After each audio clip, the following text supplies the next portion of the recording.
ಸಿದ್ದರಾಮಯ್ಯನವರು 5 ವರ್ಷ ನಾನೇ ಮುಖ್ಯಮಂತ್ರಿ ಅಂತ ಹೇಳಿ ಕ್ಲಾರಿಫೈ ಮಾಡಿದ್ಮೇಲೂ ಕೂಡ ಕೆಲ ಶಾಸಕರುಗಳು ಮತ್ತೆ ಡಿ.ಕೆ. ಶಿವಕುಮಾರ್ ಪರವಾಗಿ ನೋಡಿ, ಈ ವಿಷಯದ ಬಗ್ಗೆ ನಮ್ಮ ವರಿಷ್ಠರು ಈಗಾಗಲೇ ಹೇಳಿಕೆ ಕೊಟ್ಟಿದ್ದಾರೆ, ಎಲ್ಲರಿಗೂ ತಾಕೀತು ಮಾಡಿದ್ದಾರೆ. ಇವೆಲ್ಲ ಅಪ್ರಸ್ತುತ.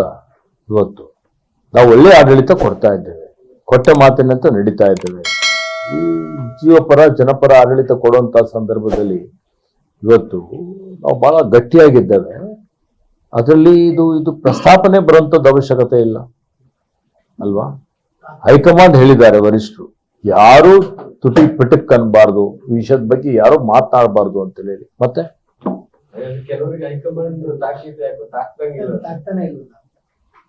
ಹೈಕಮಾಂಡ್ ನೋಡಿಕೊಳ್ತದೆ. ಅದಕ್ಕೆ ಹೇಳಿದ್ನಲ್ಲ, ಎಲ್ಲಾ ವಿಷಯಗಳು ಹೈಕಮಾಂಡ್ ಗಮನದಲ್ಲಿದೆ. ಅವರು ಸೂಕ್ತವಾದಂತಹ ಒಂದು ಅವರಿಗೆ ಸೂಚನೆಯನ್ನು ಕೊಡ್ತಾರೆ. ಲೇಟೆಸ್ಟ್ ಹಾಗೂ ಇಂಟ್ರೆಸ್ಟಿಂಗ್ ಸುದ್ದಿಗಳಿಗಾಗಿ ಬಾಸ್ ಟಿವಿ ಕನ್ನಡ ಚಾನೆಲ್ನ ಸಬ್ಸ್ಕ್ರೈಬ್ ಮಾಡಿ, ಹಾಗೆಯೇ ಬೆಲ್ ಐಕಾನ್ ಪ್ರೆಸ್ ಮಾಡಿ. ಇದರ ಜೊತೆಗೆ ಫೇಸ್ಬುಕ್, ಇನ್ಸ್ಟಾಗ್ರಾಮ್, ಎಕ್ಸ್ ನಲ್ಲೂ ಮಿಸ್ ಮಾಡದೆ ಫಾಲೋ ಮಾಡಿ.